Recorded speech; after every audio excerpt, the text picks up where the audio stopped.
Hello, my name is Tom Styles, and this is Tom's Radio Room Show number 270. Yep, 270. Wow, I got something else in the mail from one of my subscribers the other day. Yeah, actually, it's been about 3 weeks, so I'm kind of behind. So I apologize to the person that sent me this. And they wanted to be anonymous, so can't tell you the name. And as a matter of fact, on the front of it, they have put their mailing address thing with their name and address, so I have to cover it up. So anyway, thanks for sending me this, and I'm going to do a quick review of it. And what it is getting started. This is backwards. How do I do this? Let's see. I have to start over here. Getting started with ham radio.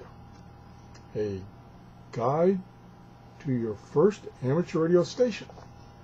Now, I just did a show about your first contact. So this is going back one step.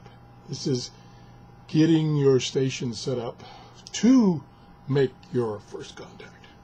So I hope this works out.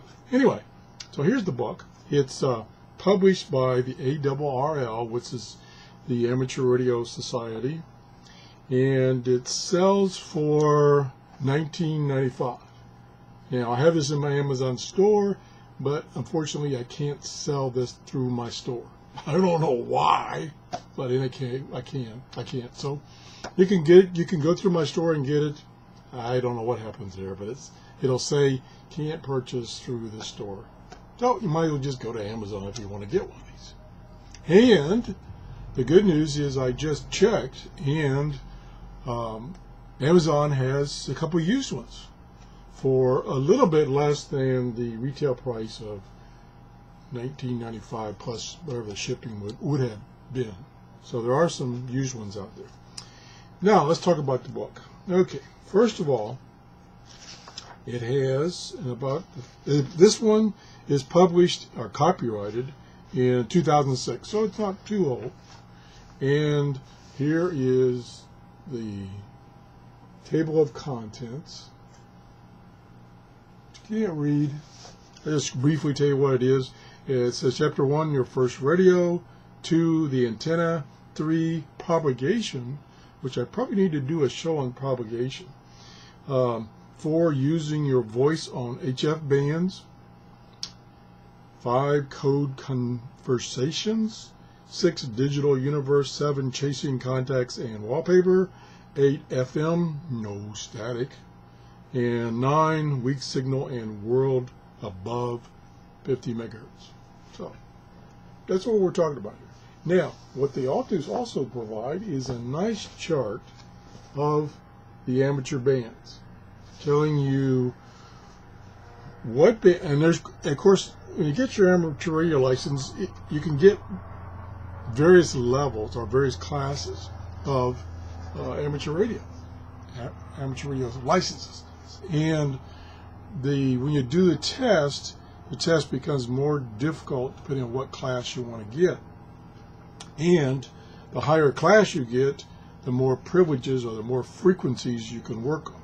So if you've just gotten your technician license, then you can only work on a couple of bands. You can work on 2 meters, 6 meters, 70 centimeters, and some of the HF bands, but only in data mode.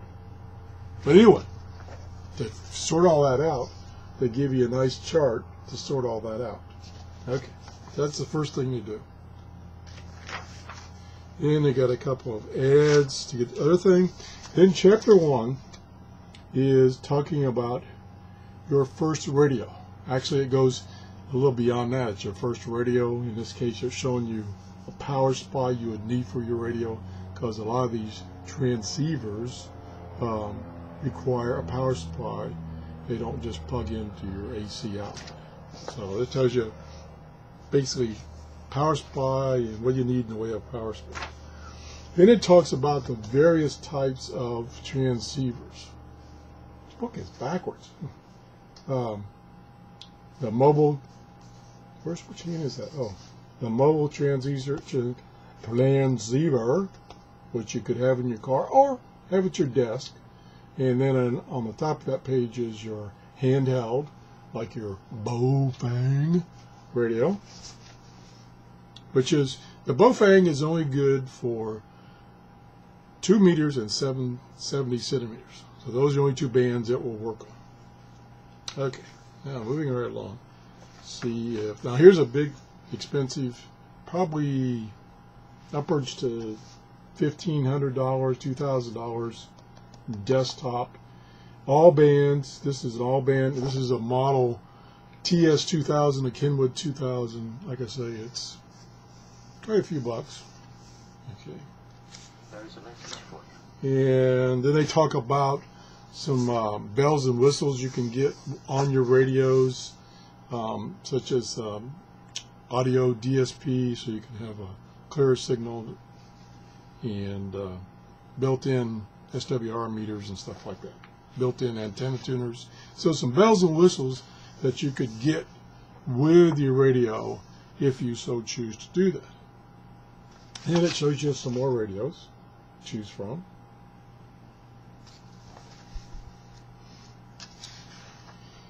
And here's some more radios you can choose from. So it gives you a couple of radios to give you an idea of what's out there. Then it goes into chapter 2. It goes into the antenna, the most important part of your station. Yes, that is. Especially if you're going to transmit. You have to have a good antenna.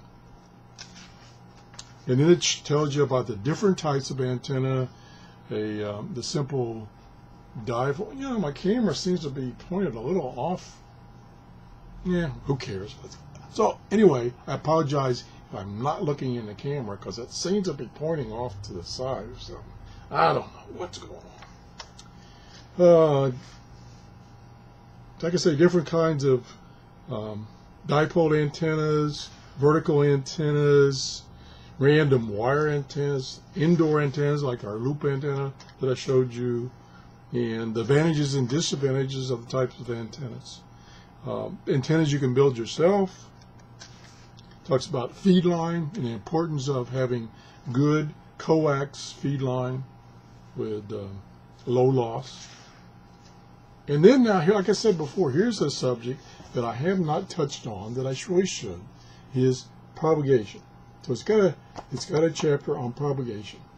Something you need to read up on to understand how your signals get out. When, if you're a shortwave listener, why sometimes you can get a lot of stations and other times you can get nothing. So all related to propagation. Like I see, I should do a show on that. If you're interested in a show on propagation, let me know. Of course, I don't know anything about it, but science is part of it. So there's a whole chapter on that. Let me put the book down here for a second. Then it discusses the different ham bands and what the characteristics of the thing. So let's just take one. My favorite one for the ham bands is the 20 meter band, which is 14 megahertz to 14.35 megahertz. And it says the 20 meter band is the queen. Ooh, I don't like that term. Queen of the DX band. It's open just about every corner of the world at various times of the day. So it's an active band is what you're trying to say. I don't know what this deal about it queen is, but anyway. Okay, so they talk about all the different bands, all the way up to 1.2 gigahertz. Yeah, there's an amateur band up at 1.2. And let's see, it says keep an eye on the weather, because the weather can change conditions. And then it goes in chapter 4, goes into using your voice on the HF band. So this is kind of what I touched on my previous show about your first contact. And it has some other things in here that I didn't talk about.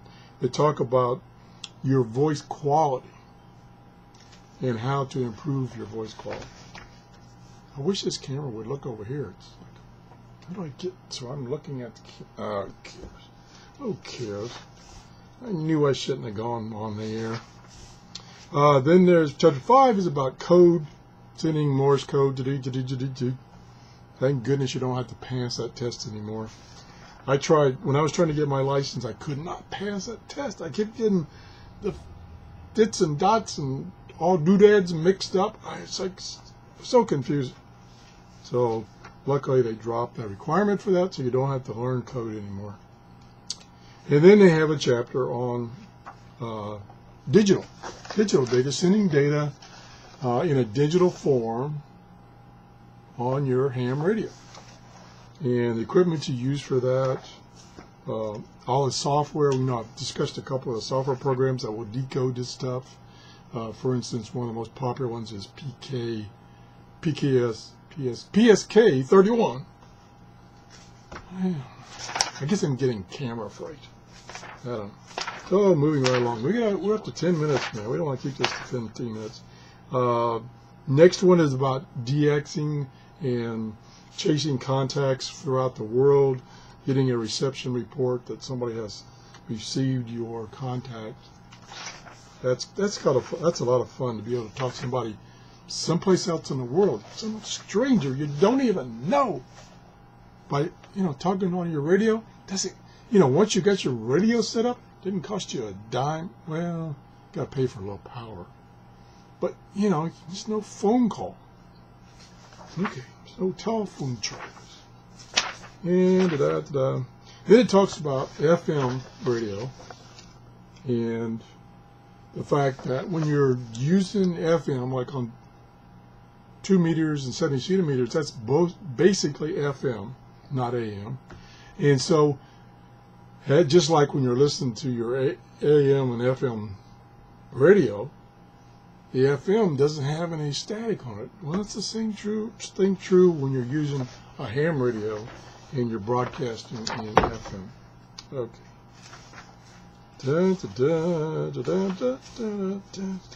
Talks about Echolink, another way of nowadays getting your signal out via the internet.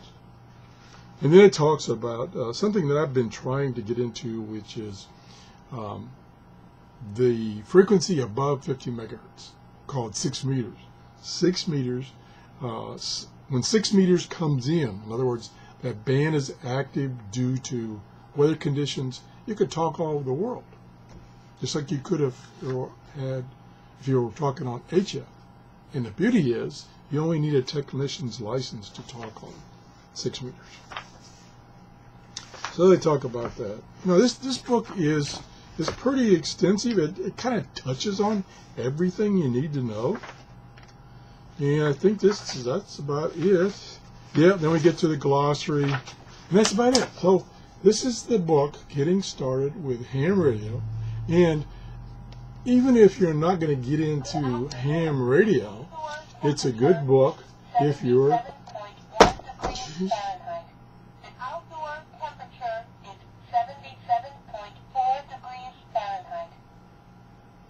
It always happens when I'm trying to record a show, my weather station wants to tell me what the temperature is.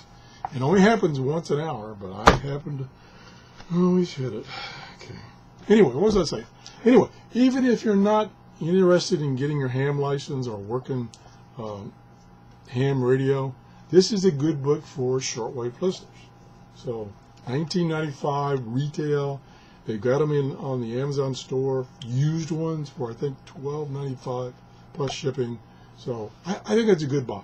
And I really, really want to thank the subscriber that sent me this book. This is a pretty good book, and I'm sure what he did is when he was first getting into this hobby, he got a copy of this. Somebody may have recommended it to him, and it gave him a lot of initial information he needed to know about ham radio and even shortwave listening, and he wanted to pass it on to me so that I could do a review, so that I could show you what's in this book and either recommend or not recommend.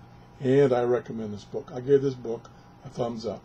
I recommend, if you're getting started in shortwave radio and especially ham radio, this is a good book with all the general information you need in one book. It kind of touches on things to the point where, like for instance, it had a chapter on propagation. So that kind of will get you, kind of a little knowledge of propagation, and you can look into that more. You can get books on propagation. It's a big, big subject. So if you enjoyed this show, please give me a thumbs up. If you haven't subscribed, that would be great to subscribe. We're almost up to 1,700 subscribers.